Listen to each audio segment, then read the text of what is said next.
What are you, Hanafi? What type of Hanafi? Hanafi Ash'ari. What type of Hanafi Ash'ari? Hanafi Ash'ari Naqshbandi. What type of Hanafi Ash'ari Naqshbandi? Hanafi Ash'ari Naqshbandi Siyasi Jihadi. You ta'ban, ya akhi.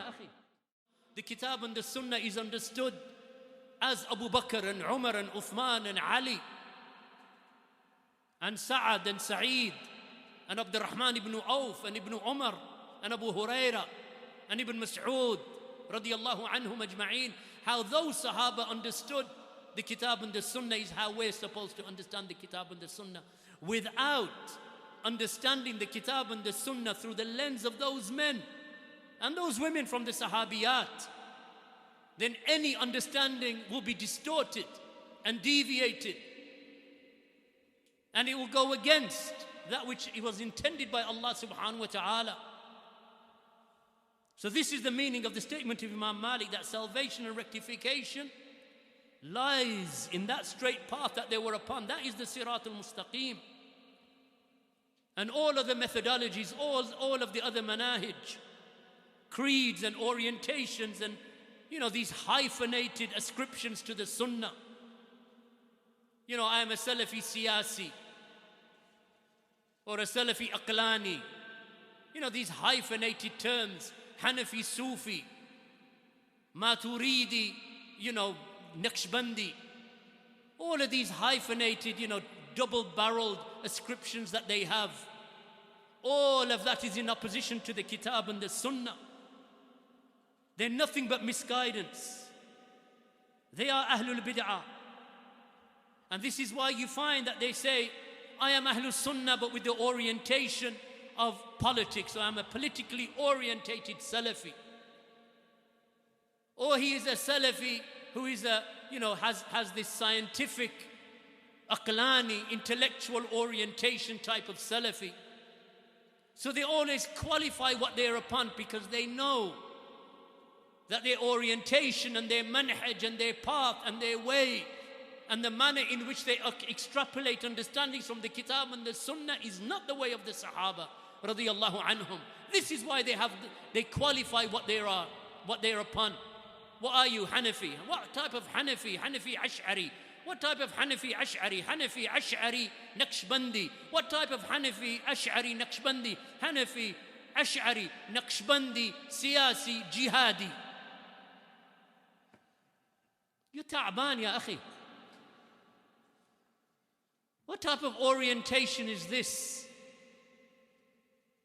So this is the way that those people that they deceive. So when you first ask them, what are you? Like you speak to a Deobandi. He says, I'm Hanafi. MashaAllah.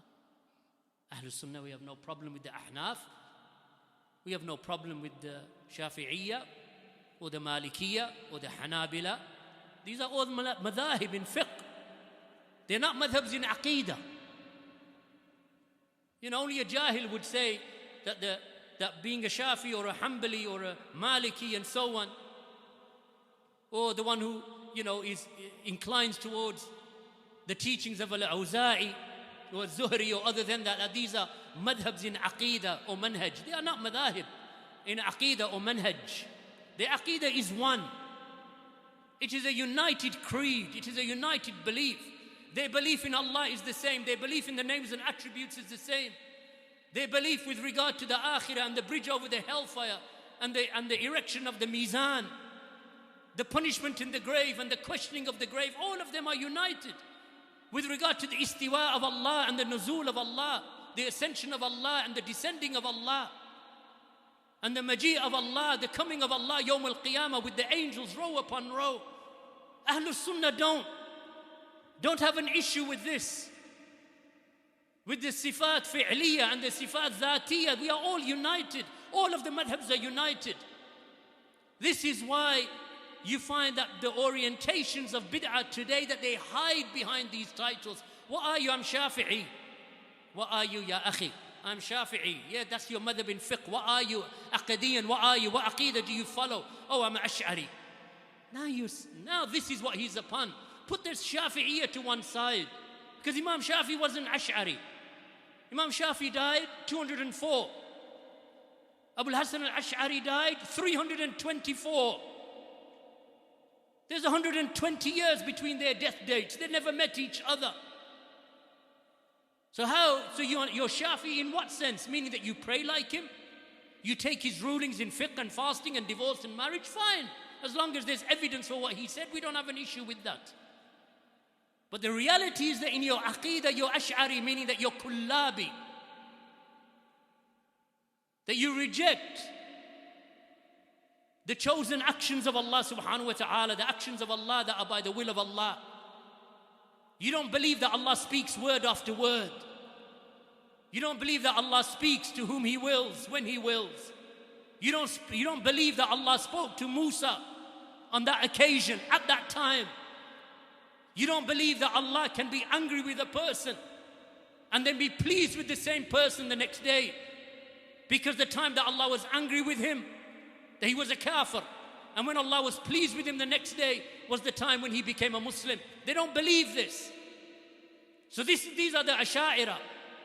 And they negate the istiwa of Allah subhanahu wa ta'ala, and they negate the nuzul of Allah subhanahu wa ta'ala, and they make tahrif and ta'wil. This is the Asha'ira. These are the Ash'aris, but they hide behind the madhab. And that's why they will call you la madhabi. They will say that you are a ghair muqallid. So these are the accusations that they'll make. They say, listen, we follow one of the four madhabs, you don't follow any madhab. You don't follow the four madhabs in aqeedah. You barely follow them in fiqh, in reality. And this is why the Salafi cannot be deceived by them and should not be deceived by them.